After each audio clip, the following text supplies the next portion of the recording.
Hey guys, it's Ray Davis with Six Sense Media. I wanted to do a quick Planet 9 update.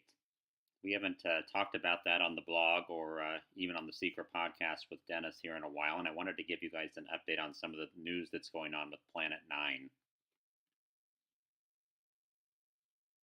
So, back in June, there was a conference held in Boulder, Colorado, with a lot of astronomers that came there, and there was a group that presented a paper with an alternative theory related to the gravity that might be caught that related to the gravity that the Planet 9 group believes is being caused by a large planet in the outer solar system. So, this article is from Earth and Sky, and I'm just going to scan down and read a bit of this for you. As recently as late May, an international team of researchers presented new evidence for an unknown Planet 9 at the fringes of our solar system. The evidence came from analysis of an orbital object in the outer solar system, 2015 BP519, aka Kaju, whose unusual orbit had been predicted by computer models used by astronomers who've been searching for Planet 9 since 2016. Last week, however, other astronomers, members of the Eccentric Dynamics Group at the University of Colorado Boulder, presented evidence that Planet 9 might not need to exist at all. Anne-Marie Madigan, who leads the group, presented the group's findings at last week's American Astronomical Society meeting, which ran from June 3rd to the 7th, 2018 in Denver. Her team's statement said, "Bumper car-like interactions at the edges of our solar system, and not a mysterious Planet 9, may explain the dynamics of strange bodies called detached objects." In the new study, Madigan and colleagues Jacob Flessig and Alexander Zerdig, also of CU Boulder, looked carefully at the orbits of some of these objects. For example, they looked at the small outer solar system body 90377 Sedna, which orbits our Sun at a distance of nearly 8 billion miles. The orbits of Sedna and a handful of other bodies at that distance look separated or detached from the rest of the solar system. These strange orbits are what led Caltech astronomers Mike Brown and Konstantin Batygin to propose a Planet 9 in the first place. So guys, what they're saying here is that they've come up with another theory for what might be causing the orbital irregularities that had led the Caltech team to believe that there was a Planet 9 out there. Now, I happen to believe that we are still dealing with a large body out there. I think that there's a lot of historical, mythological evidence for that fact. But, I think it's interesting that we need to look at some of these other possibilities of what might be causing these irregularities.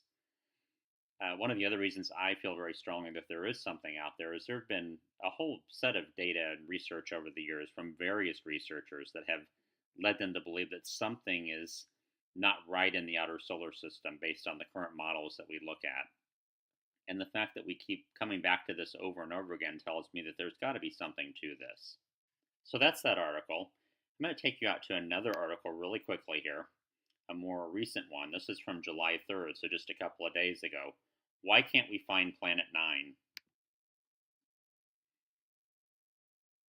And this was on quantummagazine.org. The article is by Charlie Wood, and it says many astronomers remain convinced that a once-in-a-generation discovery is in the offing, one that would rewrite textbooks down to the elementary school level. Every time we take a picture, said Sirhud Moore, an astronomer at the University of Tokyo, there is this possibility that Planet 9 exists in that shot.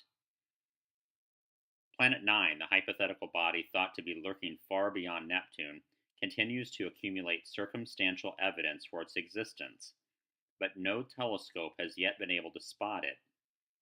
Mike Brown, a champion for the Planet 9 hypothesis and an astronomer at California Institute of Technology, feels eternally optimistic that someone will soon find it.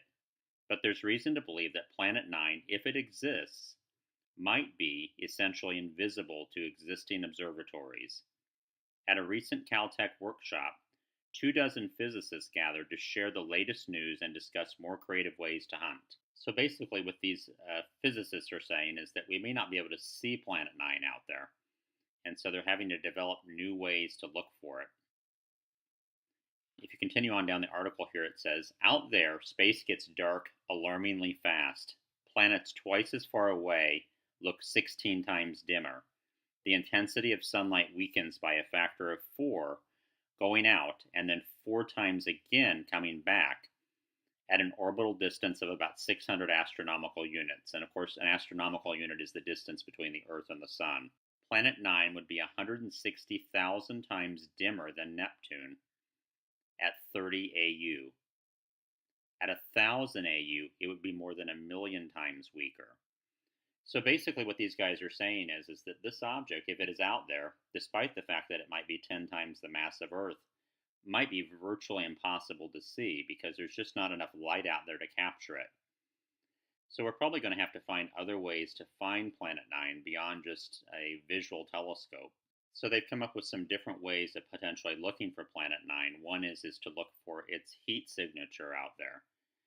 So this goes back, interestingly enough, to the 1983 Planet X disclosure that happened in the New York Times and the Washington Post, where that's exactly what they found.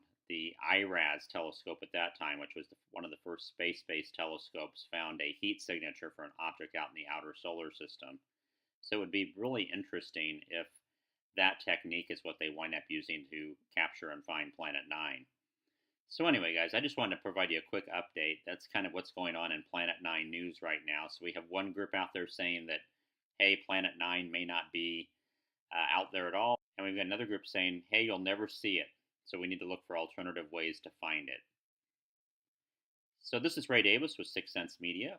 I just wanted to give you a quick update on that topic, and we will talk to you again soon. Everybody have a great day.